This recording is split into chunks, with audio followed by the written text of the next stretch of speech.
Welcome to Plus Talk on Plus Life, where we're all about turning positive into a plus. Today we're talking sex, we're talking mojo, and these are really important things, especially for people when they're newly diagnosed with HIV and then moving forward. I've got a great panel of guests in studio today. You're my first in-studio guest, by the way.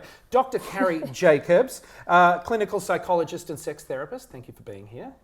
You're welcome. I'm very excited. Good. I'm glad you're excited. And we've also got our friend Cameron Chasers here. We've had Cameron on the show before. Good to see you, Cameron. And joining us for the first time, Michelle Williams. Hi, Michelle. Hi. So thank you guys for joining us remotely. You, like myself, you guys are living with HIV. Carrie, let's get right into this because we're going to talk sex. We're going to talk about mojo. Look, sex is so important and we've got such a taboo about sex in this country. Then, if you're HIV positive and you get diagnosed, it sort of throws everything out the window. How does HIV affect sexuality in your mind as a clinical psychologist and sex therapist? Okay.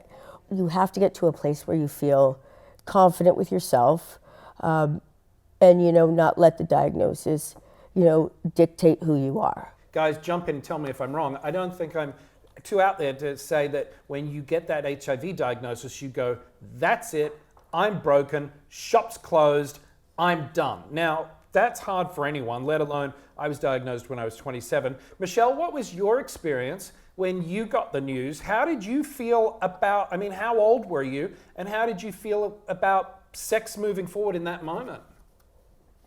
Well, the same as you. I was 27 also. My immediate thoughts were, oh my God, no one's going to want me.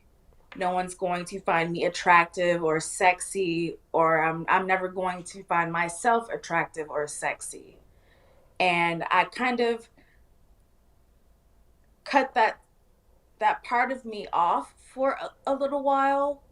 I denied myself the very one thing that brought me so much pleasure before I got my diagnosis.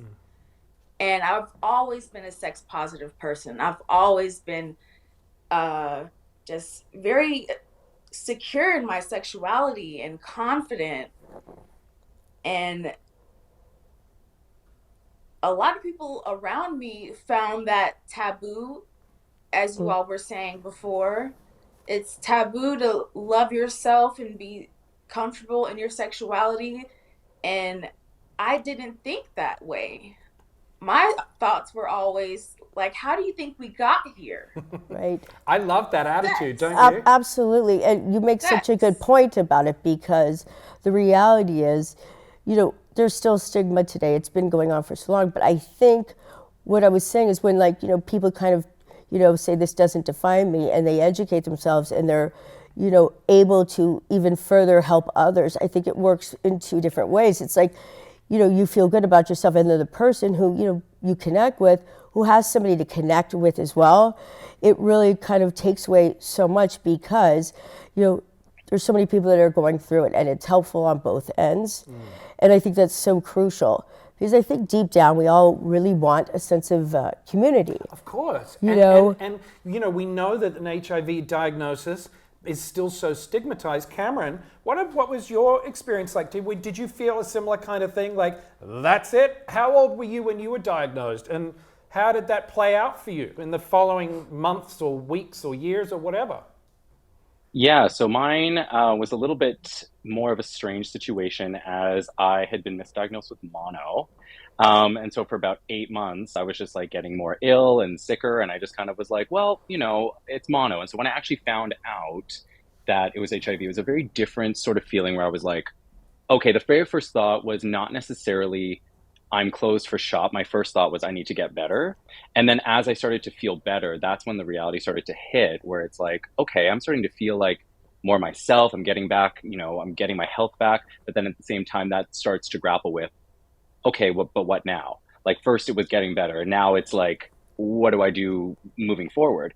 And even with that, what I found so interesting was because of the fact that I had been so ill, I had to, I was quite a partier beforehand and I like cut out, alcohol, I cut out drugs. I really quite went I went very sober and very cold turkey for my health.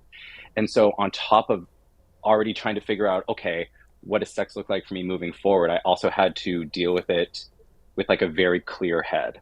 As time went on, I realized that there were like other people, like, I would go on Grindr or Scruff or some of the apps, and, I would search people as well who were also positive, just to have that sort of camaraderie there, where you could have that similar lived experience with somebody.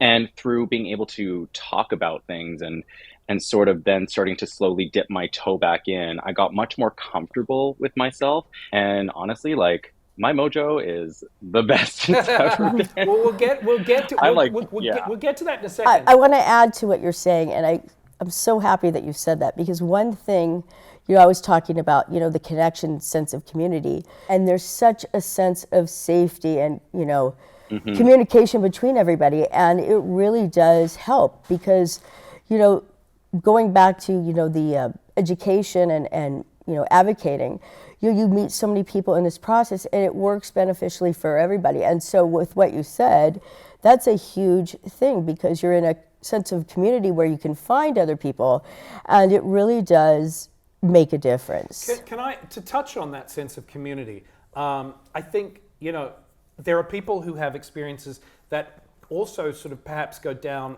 a darker path in that. And I experienced that, I mean, there was a period where, to Cameron's point, you kind of look out for other HIV positive people. I found those people in the not most savory places, and that then led, I want to say I feel quite self-destructively on myself, because it was that belief of, actually we're all broken, so we don't need to care too much. Let's just go wild and party and have sex. And that did a number on how I looked at and viewed myself in a sexual way. I mean, I just thought I'm broken goods, right. Therefore, the only people I can hook up with are other damaged, broken people. Michelle, I see you kind of nodding your head a little bit there. Does that slightly ring true for you in some respects? Absolutely. I thought I was damaged goods. I thought I was just, I had never felt any stigma towards HIV before I got diagnosed, because I grew up, I had a best friend who had a mother who was HIV positive, and I learned a lot from her, and I learned how to live a good life from her. And that's what's sort of brought me back to myself during this stage of my life, knowing how she handled herself, knowing how strong she was. She didn't take any bullshit from anyone. She was HIV positive and proud of it.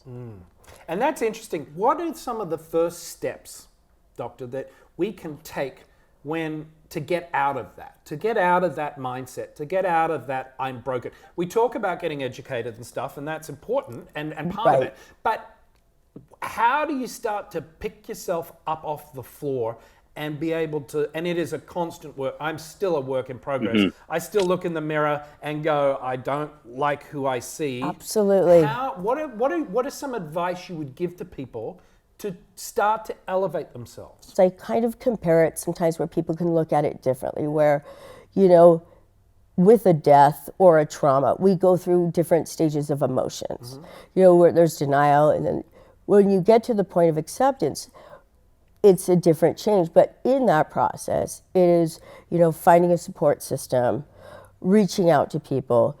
And the real interesting thing about what you just said is when somebody can actually look in the mirror and say, I love you, and, this is not who I am. But it does take a lot. Some people go into therapy, some people find, others who can, who are sharing the same experience, but it is a process. Yeah, well, that's why we're having this conversation on Plus Talk today.